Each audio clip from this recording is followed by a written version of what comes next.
Welcome to Manju kitchen. இந்த பாருங்க, மஞ்சு கிச்சன்ல ஒரு அடை செஞ்சிருக்கோம். இது கோதுமையில நம்ம முருங்கைக்கீரை போட்டு நம்ம அடை செஞ்சிருக்கோம். நம்ம ரொம்ப ராகியில தான் நம்ம இது மாதிரி முருங்கைக்கீரை வச்சு செய்வோம். இப்போ நம்ம கோதுமையிலயும் செய்யறோம்.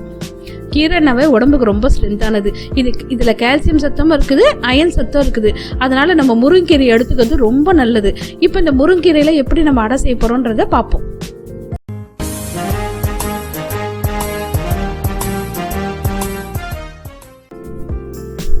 இப்போ 1 கப்பு கோதுமை மாவு,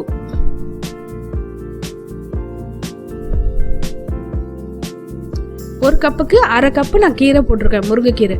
கொஞ்சம் காம்பு வந்தா கூட பரவாயில்ல, போடுங்க. சின்ன காம்பு, அதுக்குன்னு பெரிய காம்பு போட்டுறாதீங்க. குட்டி காம்பு வந்தா கூட பரவாயில்ல. இப்போ நான் ஓமம், நல்லா இந்த ஓமத்தை கிரஷ் பண்ணி போடுறேன். இந்த ஓம ஸ்மெல்ல ரொம்ப நல்லா இருக்கும், ஜீரணத்துக்கும் நல்லது. அடை மாதிரி சாப்பிட்றோம், அந்த அடை வந்து ஜீரணம் ஆகிறதுக்கும் நல்லது ஓமம். இப்போ 1 ஸ்பூன் மஞ்சப்பொடி,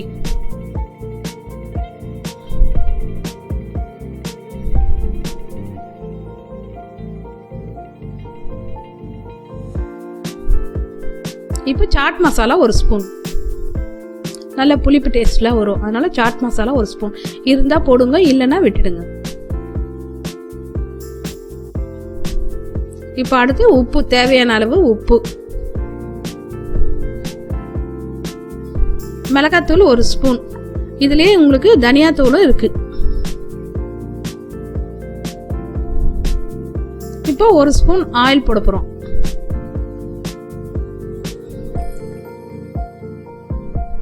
ஆயில் போட்டு இப்ப நல்லா தண்ணி ஊத்தி நல்லா தலதலனே நம்ம பிசைய போறோம். இப்போ முதல்ல இதை நல்லா கலந்துங்க. இந்த ஆயிலும் இந்த எல்லாம் சேர்த்து நல்லா கலந்துட்டு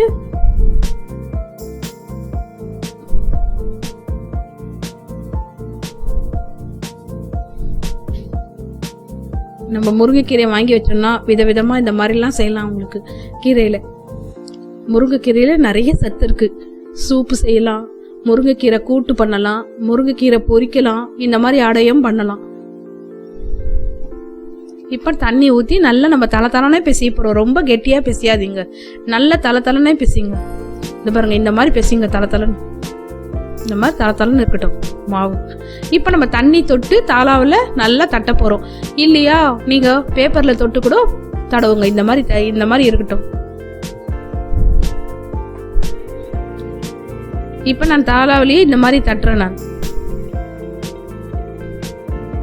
நீங்க ஒரு பிளாஸ்டிக் கவர்ல கூட தட்டிட்டு தாளால போடலாம். சின்னதா நடுப்புற ஒரு ஓட்டை மாதிரி போடுங்க, வடைக்கெல்லாம் போடுற மாதிரி.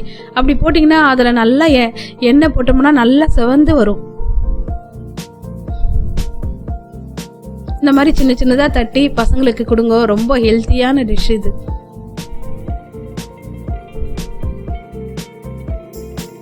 இது பாருங்க எப்படி சவுக்குது பாருங்க. நல்லா வாயில போட்டா தண்ணியா ஆயிடும், நல்லா டேஸ்டாவும் இருக்கும் இந்த அடை.